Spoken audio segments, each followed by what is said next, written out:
Hi, everybody, and welcome to the show. This is Dave Emmons and the Strange Reality Show, in which I bring with me and to you, I guess, interesting people who are of different studies, different investigations, different, I guess, what you would call topics they talk about and the things that they're involved in. And I know a lot of you out there that don't believe in UFOs might believe in what my guest is going to be talking about because he gets into the psychology of things, and that's exactly what it's all about. For me, I'm going to be, I guess, putting out a promo on my last book, and it's just about done, the trailer. And I'm going to be writing another book.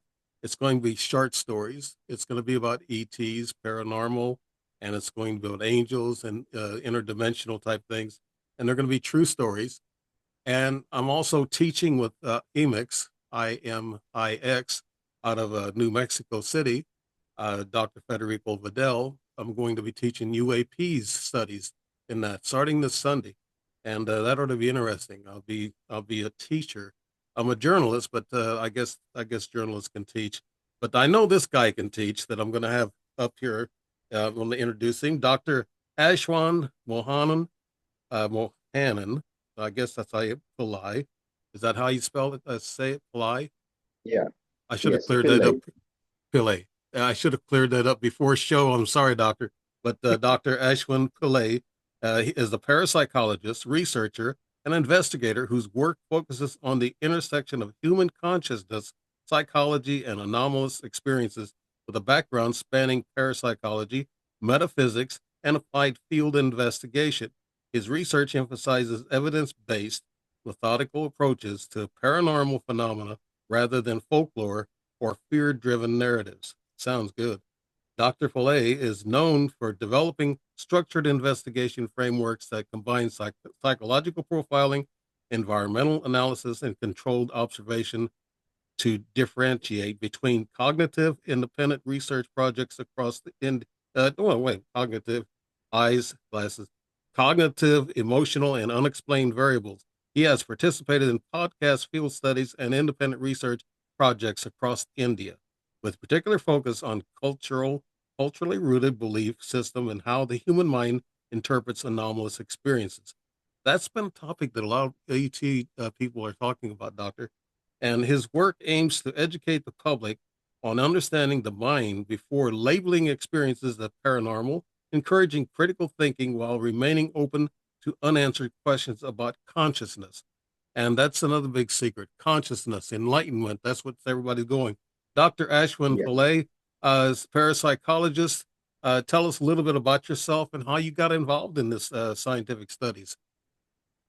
Okay, thank you so much. First of all, namaste to all the viewers. A big namaste from India. And thank you so much, Dave, for having me over. And I'm really happy to discuss my research and my work in the strange reality show that you have been conducting. Thank you so much for inviting me. So, let's get directly into it. How I got into this field is something which happened long back in 2011. I observed I had to go through a death of someone who was very close to me. And once that happened, I started to have recurring dreams about the same person talking to me while I'm sleeping or while I'm taking a nap. I could see this person sitting in front of me and trying to talk to me, and I know that person has passed away. Now, what happened one fine day when I was sleeping in my bedroom and I had put on my AC? It was really cold, and again, I saw that same dream where I could see that person sitting right in front of my leg, so just nearby my leg. And all of a sudden, I got out of the sleep. And the moment I got out of the sleep, Dave, that's the moment things changed for me. The moment I got out of my sleep and I just moved my leg towards the place where that person was sitting in my dream, and I could feel a certain warmth on that place as if someone actually sat there. And that questioned everything I knew because for my practical knowledge and my in my physical materialistic world, I know that person has passed away. But how come that I was actually seeing that person in a dream? Is this some kind of message? Is this some kind of mental issue that I'm going through? There were many things that, there were many speculations that came to my mind. And I thought of researching it rather than just overthinking about it. I thought of rather putting it into a proper construct, into a proper framework of researching it. And when I started doing that, I saw that many people, not just in India, but throughout the world, they are being exploited in the name of paranormal or parapsychology, or being connecting to the loved ones, or connecting to someone who has passed away. All these things have been happening throughout the world, and there are many people who are taking actually advantage of it, and there are many clients or many people who are actually suffering from many things like PTSD and many other things. Schizophrenia is one thing I would like to address over here.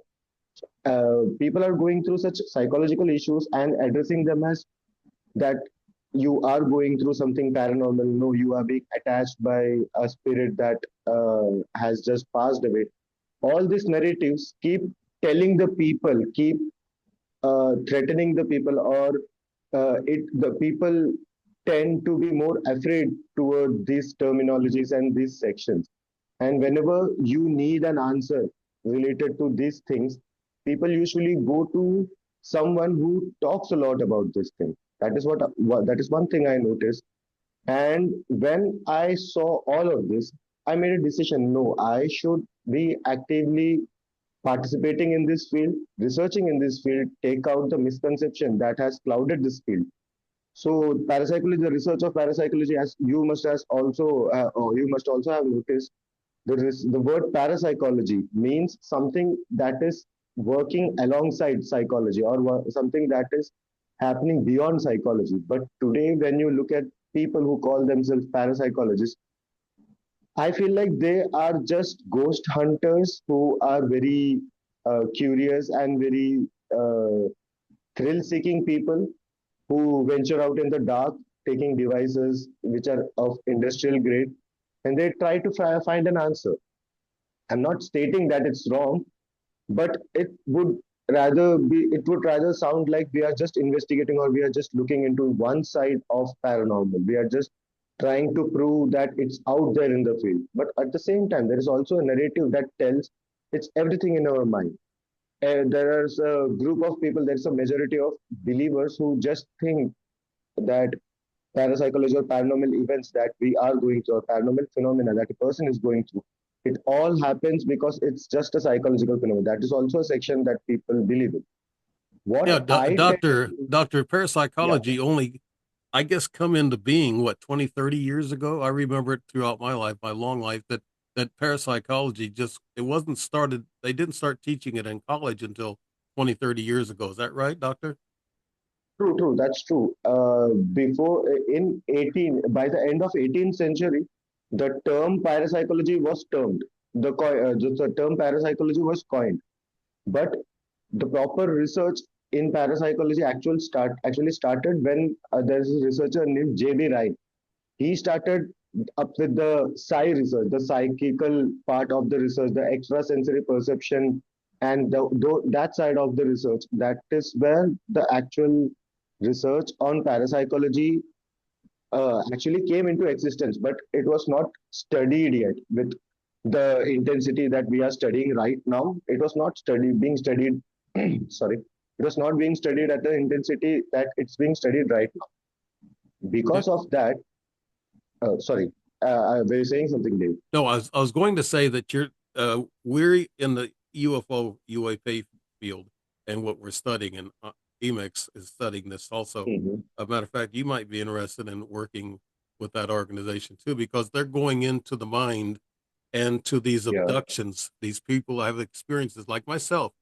Uh, right, right. I'd say about a third of my experiences have been lucid dreams that come to me, and they're Mm, real. It's just like you're talking to these aliens. You're not talking to them. It's telepathic that they deal with, exactly. and Yeah. so that's goes into parapsychology, and they're trying to determine, and you are trying to determine what is real and what does the mind create. Is that what you're trying to determine, Doctor Ashwin? Exactly. There is a it's high time now that we should be able to bifurcate what's in our mind and what's not in our mind. Because that's the answer everyone has been asking for, right? From the start of humankind, everyone has been asking this same one question: what is consciousness? What happens after death? We do not have a certain answer to it. And regarding the UAP and the extraterrestrial things, it would be very egoistic. What I always say to people whenever someone asks me about it, see, India is not a good place where you can sit and study about UFOs and extraterrestrials, because I don't find it. Uh, I have not experienced any extraterrestrial activities in India or in Mumbai, where I am from right now. We have not experienced anything yet, or we have not seen anything yet. We have tried to observe it a lot, but we have not came to a conclusion yet. So the topic when the topic turns to aliens, UFO, etc., the thing, the what I can say, the perseverance, sorry, the perceiving of people, the perceiving area of people is very low regarding these topics, regarding the aliens and the UFO. But whenever someone talks to me about it, the main one thing I say usually is, it would be very egoistic of us to think that there is no one else in this universe, in this vast universe, other than us. It would be very egoistic of ourselves to say this thing, because it's a very vast place. It's a vast universe. We are still knowing how vast the universe is. We don't know where it starts and where it ends. And in this vast universe, just considering yourself as a person who is smart, or considering yourself as a planet which have gone forward in movement and gone forward in human life, or gone forward in evolution, I think there's much more we should listen to, we should observe to, and we should get involved in, because there's a very small part of researchers in India who actually research on UFO, alien phenomena, alien abductions, Right. etc. We've seen some, So, I've seen some artwork and stuff from India where they talk about mm, these ships and the blue people. They called them the blue people. There was blue aliens back a couple of thousand years ago. And they were interfering with every country and every race, I guess. But you do have somewhat of a history, but you're open minded in India about it. But here's the first true. topic we'd like to, you just talking about it, clearing up the Mm, myths versus scientific and psychological realities. What that's the it's a clearing the myths. You're saying it versus scientific and psychological realities. So, do you think that a lot of people who have these types of paranormal, I guess, experiences, even the Pope said mm, that we're going to be experiencing more supernatural things going on. mm. Do you think that a lot of these things that people are seeing or saying could be not real, just coming from the mind, Dr. Ashwin? Uh, so let me just put it straight. First of all, when we ask the question, what's real? It's completely based on someone's perception, right? If I see something and I have had the opportunity or the chance to experience something. For example, let's take an example of Tomorrowland, the one of the biggest shows that is being conducted all over the world, one of the biggest music shows. Now, I have never been to Tomorrowland, and just think of me as a person who has never had the access to internet. Tomorrow, if someone comes and tells me that there is a big show going on, there's a big musical show that is going on, and I have attended it, I have experienced it. That person comes to me and tells me this. Me, who has no idea about this thing, I would rather deny it. I would say, no, there is no show like that happening in the world right now. But reality changes according to the perception of the person who has experienced it. So I would rather like to change the whole narrative of this thing, where we ask, are ghosts real? Are spirits real? I think we should construct it a bit more different into a narrative which will start asking the questions like, where is ghost or where is the spirit? Because when we ask what is real, it may change according to each and every human being. See, there is a baseline of reality which we has created according to our condition, the things we have seen, the societal norms, etc., due to which we have created a baseline of reality. This is real and this is not. Things we see are real. Today, global warming. Many people do not agree that global warming is real. They just say it's just a hocus pocus done by certain groups of people to gain attention, etc. But when you look at the other side, when the icebergs are melting, the continuous floods, the volcanoes that are going off, we understand that no, global warming is true because I can understand it, and I am looking at it from a point of view where I am trying to understand the logic of it. What is global warming? That is where I understand where it is coming from, why is it happening, and I do believe it. But Can at the we, same point of time, yeah, yeah, doctor, can we, I know my first experience with the UFO, and I was with my best friend. He mm, saw things and he heard a couple of things that I didn't hear. I was more visual. And when it mm, comes to mm, an accident, you have two or three people who see an accident. Each one of them will see something different.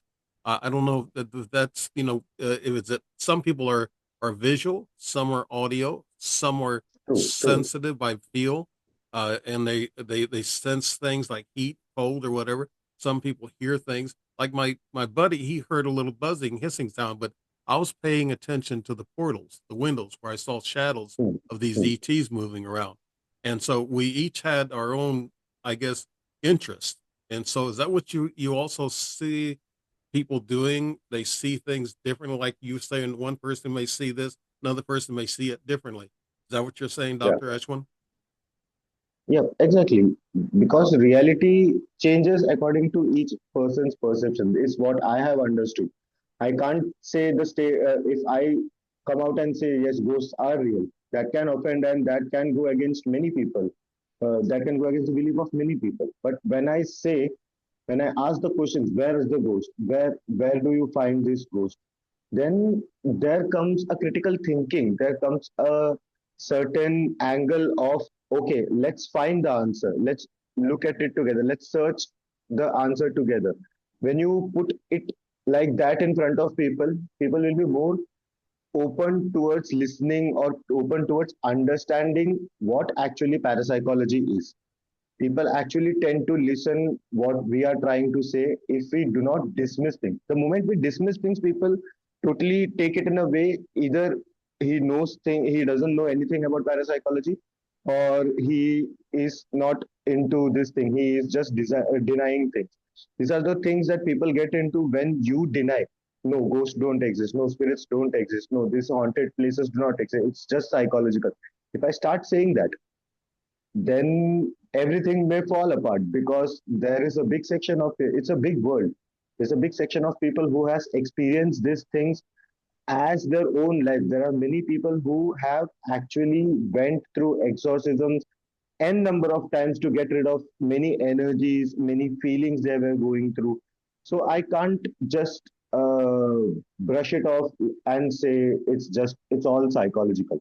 There are things which are I've talked to scientists, Dr. Ashwin, that has told me, and this is kind of blowing my mind, but I don't say that I'm a believer in it, but they're saying that everything that we see, like if we see a UFO or a ghost or something like a monster or something, something paranormal, that we're supposed to see it. We're programmed to see it. Is that, do yeah. you think that way too, Dr. Ashwin? What I have seen and what I have felt is, see, before we see something, now let's come down to a narrative where horror stories, ghost stories, and other folklores, urban legends, we have been listening to it from since our childhood, right? Just just giving you an example, we have been hearing this from our childhood. Our culture itself has shaped us so much into believing these things and giving it a shape. For example, the ghost, when we listen the word ghost, the first color that comes to our mind is red and white. Probably white and then some red color because of the danger and the darkness. it creates, because of the negativity it creates. It's all because of the cultural conditioning that we have been throughout our life. Okay, so putting that as the baseline, whenever there is a panic situation that has been induced by something which you cannot understand, for example, I feel like there is someone looking at me. I feel like there is someone standing behind my back. That those feelings cannot be rationalized or cannot be explained at that single point of time, because at that point of time, your or fear or panic is the thing that is controlling you right now, controlling your mind right now, or is in the top layer of your mind right now. While the fear or the fear, anxiety, or panic, or if these three things are at the top of your mind, then slowly the rational cortex, the rational thinking of your mind slowly slows down, because rationalizing won't help you, but fighting or running away from that place or just freezing out would help that situation according to what we are perceiving. So when I try to explain, I simply say it in three words. That is it's a psycho, neuro, and biological experience that all together is happening, and you are not able to perceive all these three actions together. And whenever you are not able to perceive all these three actions together, you state it as paranormal, something that has happened beyond your perception of psychology or your psychology, something that has happened beyond that. This is where the whole narrative comes in. Yeah. This Can is you this is like I hear yeah. ghosts. I've never seen one, Dr. Ashwin. I've Mm, never seen a ghost, but I've mm. heard them. I've heard knocks and I've heard funny, weird noises. I've never seen a Bigfoot either. The Bigfoot creature. I don't think you. Do you have them in the India too? Yeah. They Yeah, call yeah, them yeah. differently. Yeah. We do have Bigfoot in Yeah. India too. Yeah, the Himalayan monster there. But I've never seen one of those either. But there's so much facts and evidence that proves that they're there. So many people. How do you perceive that, Dr. Ashwin, in parapsychology? Do you go by facts and experiences from other people? I do go by facts, but when it comes to urban legends like these things, I have been looking into these things and looking into these urban legends and myths that have been told.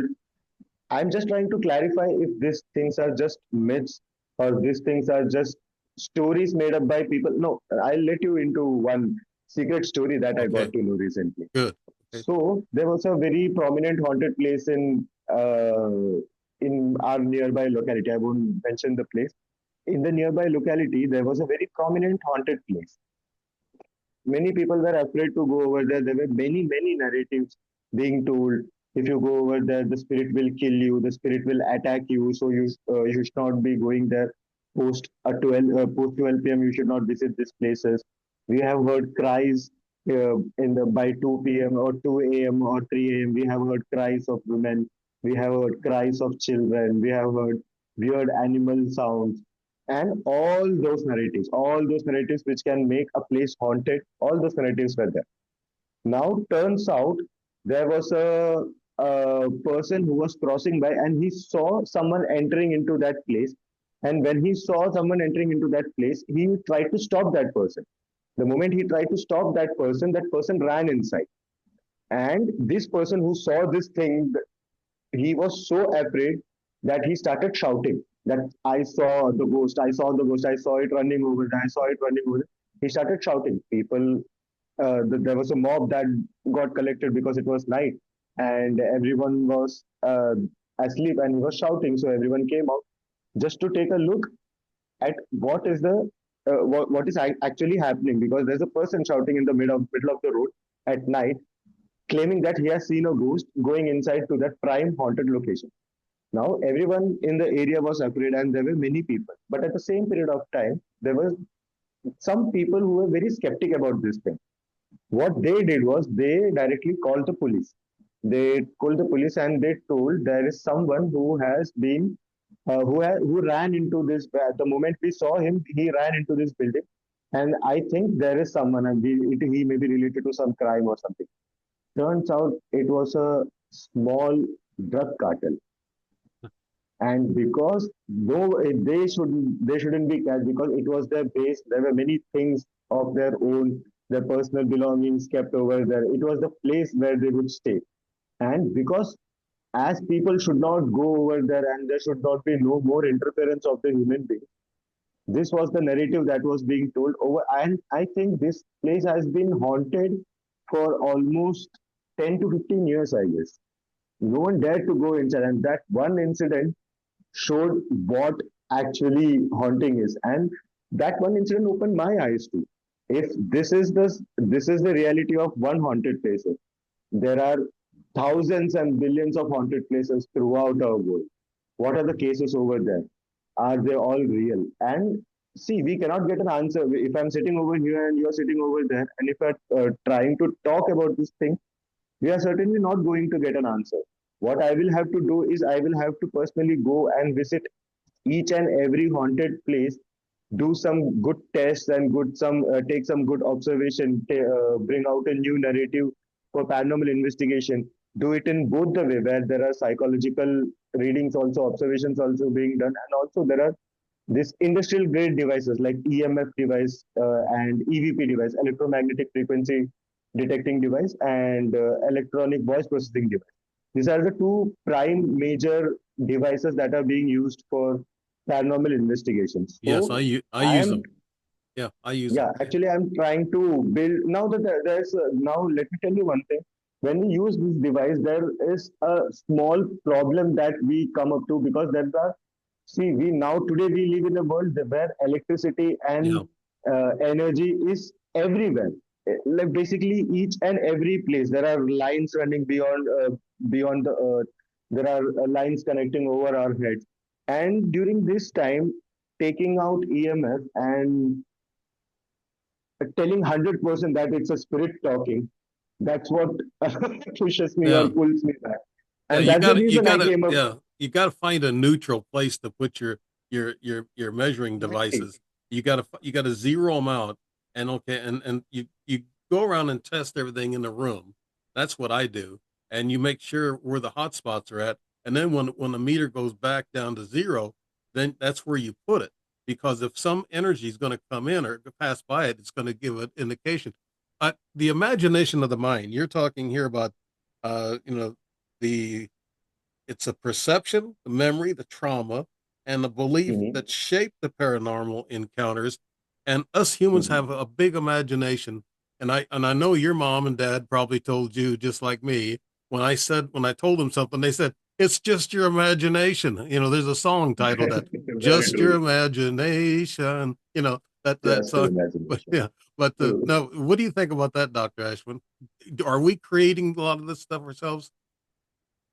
See, let me tell you one thing. There is just, there is this pencil. I'm holding this pencil, and this pencil is real. Whatever I'm telling, this pencil is real. It's solid. It's there. Hmm. But the moment I start putting covers around it, many layers beyond it, and when I tell about this pencil to you, what will you say if I start telling this pencil has some magical things around it and it can create magical words? I can draw anything and it can come to life. If I start telling you these things, what is the first thing that you would say? Dr. Pillai, you are imagining too much. It's just your Hmm. imagination. I don't Yeah, think it's true. There is no pencil that can create reality. If you draw something and it's just in the movies.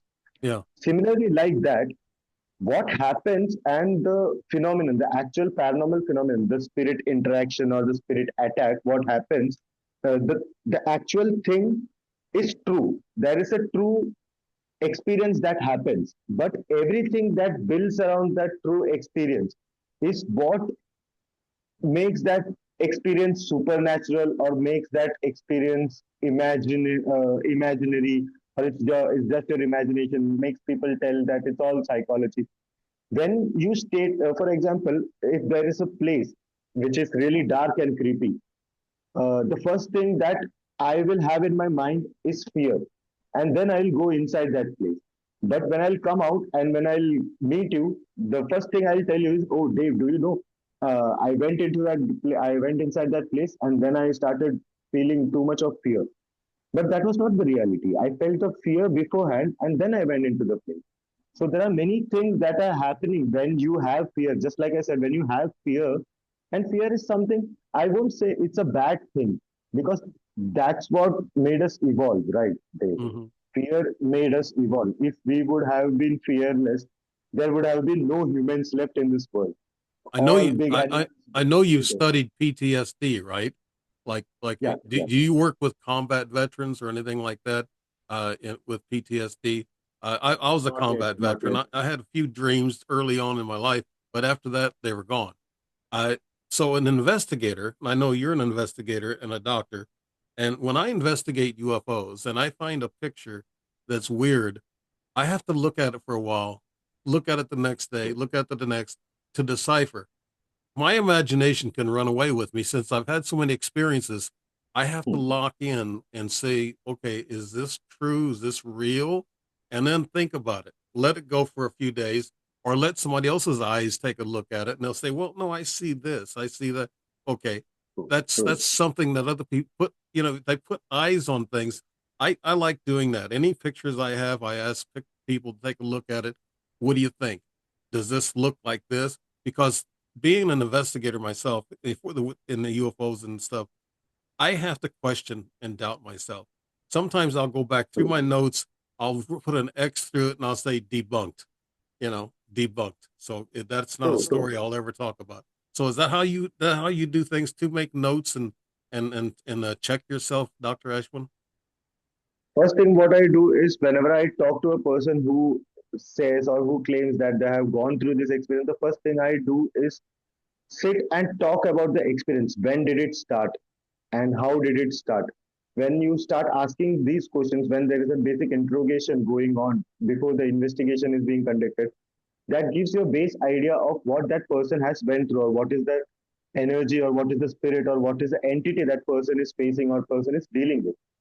Once that is done, then you can go around the place. Once the interrogation is done, 90% of the case, let me also tell you this thing, 90% of the cases are dealt with on the spot after the interrogation is done, because it's just thinking, it's just overthinking that is overlapping again and again in your mind.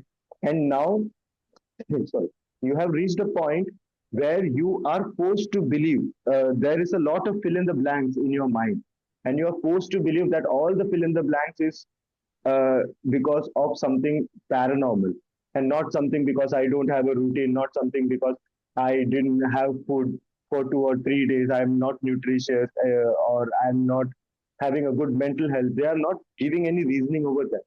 The first thing I do is I take an interrogation where I slowly speculate and observe what this person is telling, what are the micro expressions this person is giving while they are talking about the experience they went through. While I observe these things, I get to understand almost where this person is coming from. Is this coming from an area where fear has already lodged inside this person, or is this coming from an angle where he has no notion about anything, no cultural feeding, no fear, no PTSD, nothing? And if that person is still going through this thing, if that person is still experiencing something in his house or experiencing something around him, then that is something that we have to investigate. We have to go and investigate. Then, even at that point, you will have to bifurcate these things into two different parts. That is, one is psychological and one is which using industrial grade devices. When you put both of the things together and then analyze, then you will have a clear idea of how to deal with this person. How can you make sure this person gets out of this feeling or this phenomena that person is with, this attack that person is going through? It makes it much more Yeah. easier. You mentioned here in your notes that trauma and belief shape what you see. Now, True. I was in church several years back, and I haven't been back since, to tell you the Mhm. truth. But I was in there at a men's club meeting, and I just wrote my first book, and they asked me, "Oh, what did you write about?" I said UFOs and ETs. They all give me a dirty look, and they say we don't talk about that, and they turned away from me and walked away. And I said, "Okay, I'm out of here. I'm out of here." I mean, open your mind up. Don't I'd say, Exactly, man. don't cut somebody down. for what they've seen. Like yeah, I know you do. You're a doctor. You're not going to approach somebody in a critical way and say, "Oh, I think you're crazy." I'm a doctor, and I can say you're crazy. You'd probably never do that, Doctor Ashwin. Never do that. I'll never do Yeah, you can't do that being a professional. I mean, that's but it. there's a lot of Exactly. people out there who say that. True, the situation these people come to us is already pathetic. When you dismiss them and dismiss these things and just push them away, you don't know what that human might do next. So I had a case. Oh, when I said about this, I remember one case that I had to go through. It was two in the night, and I was about to sleep. Then I get a call from my friend that one of her friend is going through something very bad, which is kind of black magic, supernatural, ritualistic. Something has been done on her, and she's going through a lot. So can you please help her out? So I was like, okay, let's talk to her. And then I got on the call. I got to know there are many things. There were many objects that were placed in that person's house so that some kind of uh, dark energy would take over that person's mind or take over that person's character, personality. So that kind of ritual was done, and there were many evidences that I could collect from that place. And this case was solved, and the usual process was done of asking interrogation was done, then an investigation was done, then talking to that person about how where psychologically that person is dealing with what trauma, and she had many traumas that she was dealing with. Once the whole case was done, I get a call from this girl thanking me. Thank you, sir, that you took the call, you attended the call at that night, and thank you so much for that. And I was like, okay, that's my job. This is what I am into, and that's my job. Then she mentioned one thing. Sir, if you wouldn't have picked up the call, I would have committed suicide. I was all ready for it. I would have committed suicide because my life has turned into a living hell. These things, these entities, these spirits have turned my life into a living hell. I was just about to give up my life, and then I received my friend's call who told me that there is another friend. There is this Dr. Pillai who could help you out. And that's how we connected, and then we got to solve that case. But the moment that person told me that she was about to take her life, and that was the moment I intervened and helped, that changed a lot for me. From the perspective of a professional being here to provide help, you don't know what condition that person is coming to you, what state of mind that person is going through, because that person may be suffering from this thing and they are not able to understand it. They are not able to give a name, a label to what they are going through. And when you directly deny this thing and brush them away, put them aside, you never know. And it's a human life. It's valuable. It's no matter where the human is or who the human is. It's a human life, and it matters. For me, that's the that's the most important thing that I have to pay attention to. If someone is coming to me, Yeah. I Do have to you make sure that human is okay. yeah, do you ever approach them and say, take pictures and get me some scientific proof, and then I'll come back and talk to you? You ever tell them to do that? I guess, doctor. Yeah, yeah, And I also, do. I do. psychology versus paranormal, finding the Mhm. line. I think you've just been talking about that. How do you differentiate the truth? Like psychology is truth, it's taught truth, and paranormal is something that a lot of people don't believe in. And finding that fine line, Dr. Ashwin, how you do that? So for this, first of all, we will have to understand the experiences that we are going through. As an investigator, the first thing that I have to understand is me being an investigator and me investigating this thing doesn't differentiate me from the phenomena. I am also a part of this phenomena because the moment I go inside a haunted place to investigate it, I am the part of the phenomena. I am using my extrasensory perception, the other devices that can detect this entities and spirits, the eons that are working through. So to differentiate these things, it's actually very easy. You should know where your mind is.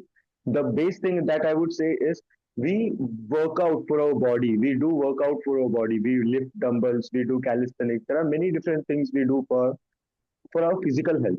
But for our mental health, we do not do anything. We think we do a lot of things. We Hmm. watch comedy videos and we watch light-hearted series, etc., etc., etc., and we think that's workout for our brain. But no, meditation is something that I have been practicing myself for the last 4 to 5 years. I have seen a vast difference in how much control I have over my own mind, due to which I am able to analyze and read anything and everything that is happening in front of me. Because I have a calm mind and I do not have a rush of things that is happening in my mind. Whenever I'm going to a haunted location, I do not have that rush of fear that comes into me and telling me that something is going to attack me or something is going to kill me. All those things have been cancelled out due to experience and also by practicing meditation. And while when I say meditation, one thing I would like to say is meditation, what the meditation I do is exactly like a workout that you do for your bicep. It's just you sit over there, you close your eyes, you just concentrate on the tip of your nose, and just you keep saying to yourself, breathe in and breathe out. And you don't have to think about anything else. No matter what the situation is, whatever you are going through, you are going to meet someone, you are going to talk to someone, you are going for an investigation, you are going to take a case, nothing should be there in your mind. The only thing that should be in your mind is breathe in and breathe out. And see, our mind is like a monkey. I understand it cannot sit in one place. When we say breathe in and breathe out, it cannot sit in one place. It keeps on jumping from one tree to another, one thought to Hmm. another. It keeps on jumping. Every time it jumps, the only thing what you have to do is just bring it back. And every time you bring it back, it's the muscle that is actually working. The thought is going, you're bringing it back and bringing it. And the more you try to bring it back, and you practice it for a month, 2 months, 3 months, slowly you will see that you are the guardian of your mind and you won't let anything enter your mind without your permission. This is Yeah, what doctor. I Yeah, have observed. And yeah, yeah, yeah, doctor. With your experience and education and your investigations that you've had, could you tell us, are there evil forces and good forces fighting back and forth in a person, Doctor Ashwin? yes, there are evil forces and there are good forces fighting, but it's not just inside a human being. It's outside. It's working both ways. It's happening outside us also. The human beings that we see, the political things that we are observing right now, the world, the political world, the geopolitical things that are happening right now throughout the world, and the other things, those files which are being released, and many other things. So, good forces and evil forces are not just terms of parapsychology. This we what we should understand are these are the two emotions or two divisions that we carry within ourselves. There is a evil side to us, and there is also a good side to us. There is a constant fight that is happening inside us, that where the sometimes the evil wins, sometimes the good wins, and sometimes we don't know who wins. But there is always a decision that is being made, and due to which our life moves forward. So yes, there are evil forces and there are good forces, but it's not just those things which you can't see. Many things you can see, many people you can see. There are good forces inside them, there are bad forces inside them also. So what I would suggest is maintain your balance so that you understand where your evil forces are and you understand where your good forces are. Make good of the good forces and keep aside the evil forces of your own mind, Yeah. is what I Now, suggest. Because going out in the world and trying to clean out the evil waste would be a bigger work. If you don't clear your mind and don't clear your evil inside don't clear the evil inside yourself, doesn't make any sense if you go out and clear anything. now you talk about, uh, I guess, finding and explaining people's experiences, and there are some experiences you cannot explain. So, how do you True, deal very with a true. person? How do you deal with a client like that, Doctor Ashwin? Do you tell them that you can't figure it out and it could be true? What do you leave them with, Doctor Ashwin? So whenever there is a thing, whenever there is a happening that I cannot explain, what I do is I personally meet that person. When you personally meet that person, you get an opportunity to investigate the whole phenomenon that is actually going on. For example, if there is a person who says there is something that is haunting my house, there is a spirit that is haunting my house, I would make sure, because that cannot be, no matter how much I interrogate and how much I talk with that person, this person would just keep repeating the experiences that he is going through. To understand what it actually is the actual paranormal, that is where the actual paranormal investigation takes place. You actually go to that place, you actually investigate that place. And what I have understood is, from my research of the past 10 or 11 years, what I have understood is this spirits, they cling on to the positive ions that are being emitted in our world. For example, the positive ions emitted by fridge, AC, and many other electronic devices, and even human beings emit positive ions and negative ions. So these spirits, whatever I have noticed from all the field investigations I have done, whenever there is a huge collection of positive ions, there is a high chance that there is actually a presence of something that is beyond our thought or beyond our perception. A human residual is something that you can call, or you can call it a spirit with consciousness, because there is a intelligent response that it is giving. So it is coming from a consciousness, and there is an energy which is being detected in all these devices, and we can sense that energy around us. So I would rather like to call it an energy with consciousness rather than calling it an evil spirit or bad spirit. And what I tend to do is I tend to cleanse that area using different methods. I would try to manipulate this ion collection in that area, and 99% of the time it has worked. The moment you charge or push in negative ions by using some good quality air purifier or some good quality incense sticks which emits some good smell, good thoughts and all. So if you use these things, I have seen the area, the whole house or the place which has been haunted or which is claimed to be haunted, the area gets more breathable whenever you pump more negative ions into this place using air purifier or any other Yeah, object for that matter. we burn the sage here a lot of times, Stage, exactly. clearing Yeah, houses. Now you're talking, Doctor Ashwin, when you're talking about scientific approach in paranormal investigation, you have structured methodologies, and you have consent-based investigation and observer neutrality. Now, a lot of UFO and UAP scientists are heading that same direction. They're going into more of the scientific structure of it, the mind, right. the instrumentation, and figuring out the energy and the frequencies of these things. And that's what you're doing. That's what you mentioned here in your notes about True. using the scientific approach. That's a good approach to go, because that's these groups that I'm members with. That's exactly what they're doing. I know the mechanics. I'm an experiencer. I'm not a scientist. I'm just a journalist. But you're a scientist. You're a parapsychologist. So you're a scientist in this area where you can get into the investigations with the technical equipment and stuff.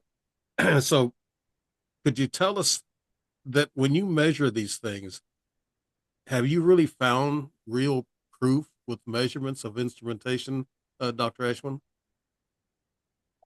Not with this industrial grade equipment, but while once I was using a night vision camera, and this was happening in a factory which is in India, and there was a night vision factory which is recording a whole scenario, and I'll tell you what the scenario is, and it's been recorded, and I'll show it to you as soon as the call is done, or whenever I get time, I'll share it with you. You can share it with the audience too.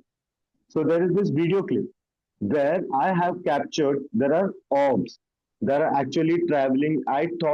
Initially I thought it would be dust particles. Initially I thought it would be just microbes of particles that are just roaming around, which Right. is visible in a room, which is not visible to our naked eye, but it's visible in which but exists in the room. I thought that maybe this may be some dust particles or some other thing. But later on, what I noticed is these things, these orbs, these particles which were moving, were having an intelligent path. It was not moving randomly, or there was no influence of air from any side because all the windows were closed. And this thing, this orb was moving in a very intelligent manner. It used to move forward, it used to go right side. Then it used to follow the same path, come to the same point, and then travel back the same place. All of this was being recorded. And while I was observing this, there was a man. There was a man who walked into this space. I'm looking at this video. I'm sitting at one place and I'm observing this video of a CCTV camera from another room. And in a different room, this CCTV camera is being recorded. And a man enters this room. The moment this man enters this room, you can see his hand goes like this, as if some muscle spam is happening in your body. When there's a muscle spam that is happening in your body, you tend to go like this. You tend to go paralyzed. You Yeah. tend to have a paralyzed feeling in your body. I could see that man walking through the room, and the moment he reached the space where these orbs are rotating and orbs are traveling, he kind of becomes paralyzed. He travels a bit inside. He comes out, and then he sits at the exact same place where these orbs are there. He sits and just starts to go round and round, round and round. Oh, Starts talking in a very feminine voice. wow. That was totally unexplainable. It Oh, happened for around 5 minutes. This person had no idea what was going on. The moment 5 minutes were over, the moment I ran back to this person, he came out of it. He just snapped out of it and he was telling, I don't know what happened. I heard a sound. I just came here to see what happened, and now I just remember seeing your face, and you guys are standing over here. yeah. So Orbs. this is something which I have Yeah, recorded. yeah. People have to understand that I have an infrared camera, and when a dust particle gets close to the lens, it actually looks like an orb or some kind of spiritual Yeah. thing, and a lot of people can mistake those. And I have to be careful with that myself. So I'll send my films to another guy I know that's very sharp at this stuff, or somebody that investigates these things, and they'll come up with better cameras and better insight and applications that they So, can look at these things and say, well, Dave, that's a dust particle. It's okay, good. I'm good with that. Somebody yeah, disproves something, I'm good with it. A doctor that says cultural influences and paranormal beliefs, geographic and religion, folklore experiences globally. A lot of people like you take the Native American Indians, they have the skinwalkers that they talk about, yeah, and also the werewolves and things. So each culture has their monsters, I guess you're saying, right, Dr. Ashwin? true. Yeah. So the thing is, what I have understood is, so when I talk about this thing, this certain section where I'm comparing the culture and what we see, what we experience, and our culture, all these urban legends, Hmm. all these things that have been around. What I have understood is it's just we are giving shape to our primal fear. There was a primal we when we were just Neanderthal or we were just human being hunter gatherers. What was the first thing or what was the first basic emotion that we had in us? It was fear because we couldn't see a tiger, but we could hear its growling. And we used to make things in our mind that it could be big, it could be harmful to us. And then we made a decision, okay, I should leave this place. And then I leave this place, and that person survived. This primal survival thing, this primal survival thing is with us till date. Now we are in a different situation, we are in a different atmosphere altogether, we are in a different environment altogether. But still, all these things, all the primal fear, all different types of primal fear do exist in us. That is the reason these ghosts or whatever, these skinwalkers and these demons, everything have such scary faces. And what is the most prominent thing you see in that? It's big teeth. Hmm. What other being in this earth have big teeth? Animals, right? Primal animals had big Right. teeth. So that fear existed, but it changed our form. As we couldn't just give it a name and as we couldn't give it an explanation, we started drawing shapes to it and we started calling it different things. What if this skinwalker, which has attacked people, or this Bigfoot, which has attacked people, what if these are just huge animals? Is what I am coming to. Because this primal fear has always been inside us. And we have been interpreting this primal fear as many in number of things rather than rationalizing it or giving it an trying to give it an answer, trying to sit with it and observe what we are actually afraid of. Because 90% of the time we are actually afraid of the unknown. We don't know what we fear. If there's a dark room and I tell you, Dave, please go inside that room, there is fear inside you. You don't know what's inside that. There could be a gorilla, there Yeah. could be a very It, harmful bear, yeah. there could be Depends on your beliefs and your experiences. Like I've been in combat, so I'm going to be more cautious about things like that. Yeah. And India in the Himalayas, just north of you there, the Yeti, the Bigfoot, the white yes. fur Bigfoot was one of the oldest stories about Bigfoot, the Yeti, and that come from Oh, your oh, area. So we have a lot of that here. So the geographics and the folklore comes from that kind of stuff. And the if you say the fear and expectation and suggestibility, I guess when people start talking about, oh, I saw a Yeti the other day, I saw a Bigfoot, and then all of a sudden yeah. people start seeing them, right? Right, doctor? True. The moment I say I have seen something, now there were many people who might have seen the same animal. Let's consider Yeti or Bigfoot. It's a big bear or it's a hairy gorilla who just changed a geographical condition, and because of the geographical conditions of Himalaya, it's just started growing. Instead of dying off, it just started to blend with the environment. It started evolving, and it just got big hair. Well, just consider Bigfoot to be that. Now, when people go into unexplored areas, they don't know what they are going into, what they are getting into. Even at the same point of time, this animal who looks weird, there is also fear inside this thing also. There is fear inside human beings. There is fear inside this thing also. So when a human interacts without any information or prior experience, when this humans go to interact, obviously this big thing would attack you because there is fear inside this thing too. Now, when there is such attack happening, and there might be a group of people who might have seen this attack, and there might be a group of people who might have heard the voice of this thing. There might be a group of people who might have just seen the footprint of this thing. All these narratives come together and give this Bigfoot a different name altogether. So for example, it became Yeti, it Mm-hmm. became Bigfoot, it became something which Sasquatch. human cannot comprehend. Yeah. Yeah, Sasquatch, it becomes Sasquatch. Yeah. So Now you this yeah, is you where I come from.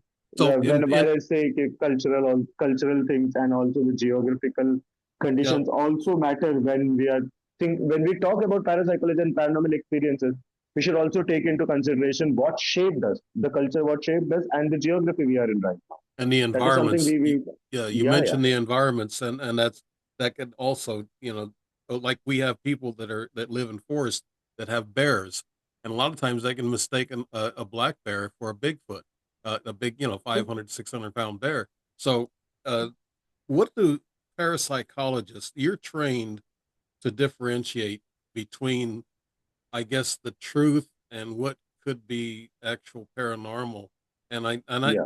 that's a hard job, isn't it, Doctor Ashwin, to try to It's a determine? really difficult job. It's a Uh, really difficult job because it's a very fine line. First of all, it's a very fine line where you have to understand where a person is schizophrenic and where a person is actually seeing things. Just giving a very common example which we all can relate to. A schizophrenic is a person who hallucinates things, who thinks there's a constant attack happening on him. Meanwhile, there is also a person who is experiencing this spirit attack thing. He's also seeing things and he's also getting attacked by certain things. It's a very fine line that you have to draw, and it all comes with proper investigation, critical thinking. You have to interrogate it well. You have to go through many psychological parameters. You have to listen and understand what that person is saying, like right, the narratives that person is giving after going through the thing. If you analyze all this data, you will certainly get an answer. You will understand what that person is going through and how to make that. I have to make sure this person gets out of this thing, and that is the most prior thing that we as investigators or we as people who are researching in parapsychology, it's our mission to make sure that the first thing is the human mind should be right. The person who is affected, the person who has came to you, with a problem. That problem should be solved. That is the first priority. And later on, let's decide if there is Yeah, actually a spirit or not. yeah. First of all, human. That is the first priority that comes to me whenever I'm But from the start. you never walk into a client or a patient with doubt. And like MUFON, they investigate UFOs, and I've Hmm, known some investigators, field investigators, who walk in with doubt, and they show kind of like bitterness or anger. It's, oh yeah, you didn't see that, you know, and that destroys the whole story. The person shuts up and they and clam up, and I know you're taught, you're professional, you're taught not to do that, Doctor yeah, Ashwin. Yeah, and that's the responsibilities of an investigator and the media portrayal. Could you explain some of that to us, Doctor Ashwin? media betrayal is something that happens when you want to push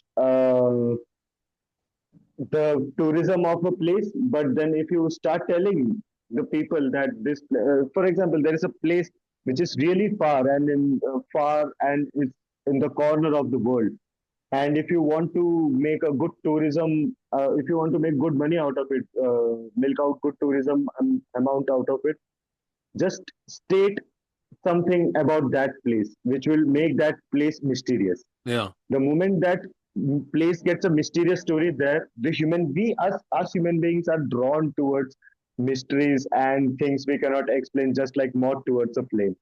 So you have to just mention that this place is really mysterious. Do you know what happened here 5,000 years ago? This place is really mysterious. And the moment you put that out, there is a huge crowd that will run towards this place with their cameras, their phones, their audio devices. There's a huge crowd that will run towards this place because everyone has a fear of missing out, right? Oh, this is a mysterious place. This person and the whole world is going to see this thing, but I have not been there. So this also creates this is the media betrayal I'm talking about, and this is not something that happens in a particular place. It's happening globally. yeah. There are You have many a places which are yeah, doctor. In I don't know if you live around. I don't know what town this is in India, but there's a temple there that they've gotten up to this door. It's a big metal door, and nobody and they're afraid to go through that door because they said that there's a cobra there. There's a cobra sign that says death to those who go past this door, true, true, and they've never opened it. And you know, I've seen that on true. documentaries about India, and that's a fascinating story. Could you tell us anything about that, Doctor Ashwin? It's a yeah, sure, sure. Why not? It's a temple from where I belong. I belong from Kerala. Actually, my birthplace is in Kerala. Then I moved to Mumbai, and I was born and brought up over there. All my work, studies were conducted over here. Now, the temple you are talking about is Padmanabha Swami Kshetram, which is in Trivandrum, in Kerala. It's the south of India, and there were I guess there were 4 or 5 metal doors which were found out 10 years before. 10 years ago, they found out there are 5 or 6 mysterious doors which were never opened. So slowly, with the government's permission, they started opening one by one. They opened one door, and they found lots and lots of treasure over there: gold, diamond, jewels. Really? They Wow. opened the second one, and there was many. Again, there were many ornaments, but those were big in context to these ornaments were for the idol. There's a big idol of Vishnu in the sleeping position, and that is the main deity of this temple which we are talking about. Yeah, Richmond. So there are first door was open. There were a number of jewels and treasures, and second door opened, and there was this big ornament which was used to be ornated, which is used to ornate this idol. And there was a third door which opened, which was also again full of gold coins, gems. It was too much. And now then comes the fourth door. Now, this fourth door doesn't have a handle to hold and open it like this or just push it like this. It doesn't have a handle. All that we can see is there are 2 cobras that Yeah. come. There's a sculpture of 2 cobras that come up from both the sides of the door, and nothing else. There is no keyhole, nothing.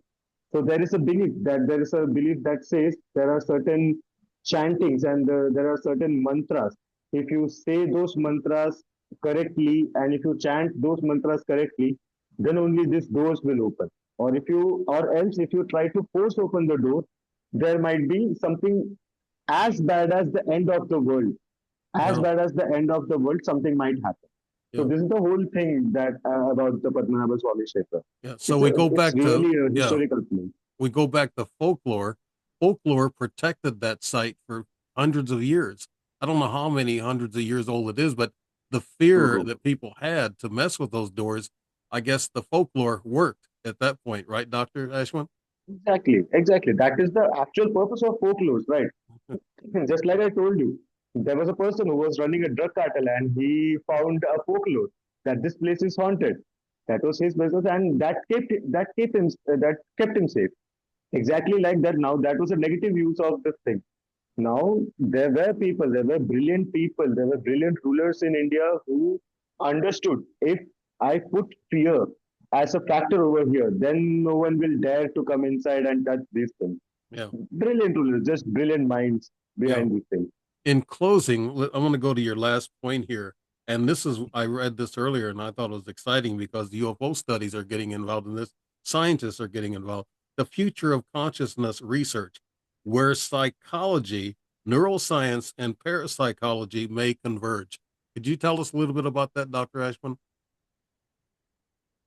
The understanding of consciousness that we have till now is just something that keeps us alive, or the thing consciousness. What do we know about conscious? I am conscious.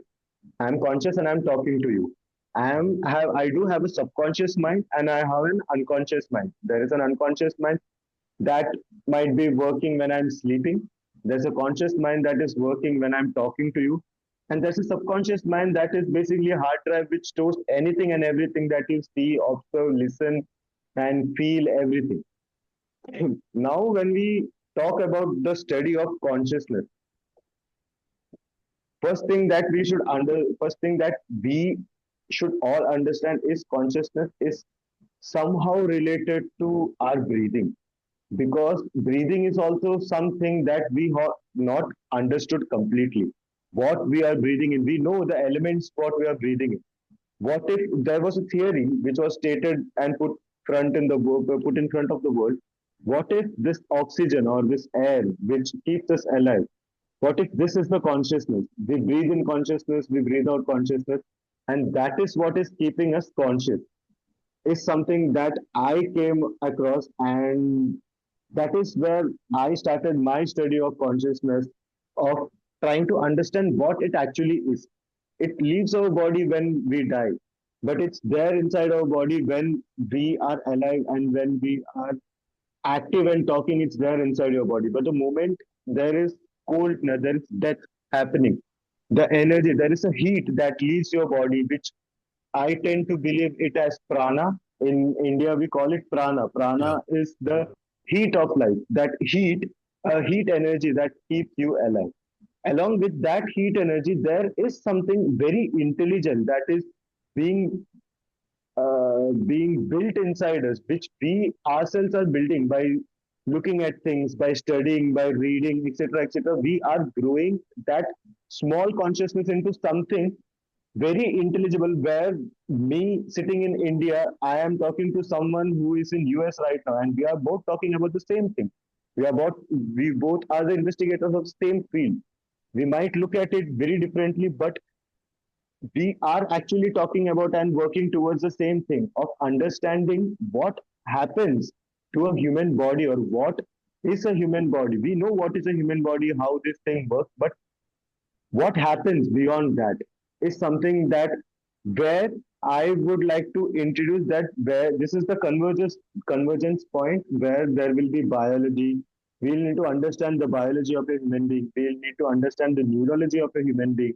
We'll need to understand what psychologically a human being is, how psychologically a human being is shaped and characterized. And also, we also need to understand the anthropology, the actual cultural differences of how we are, the whys of how we are, why we are like this, why do we think like this, why are we shaped like this, why are our cultural beliefs like this.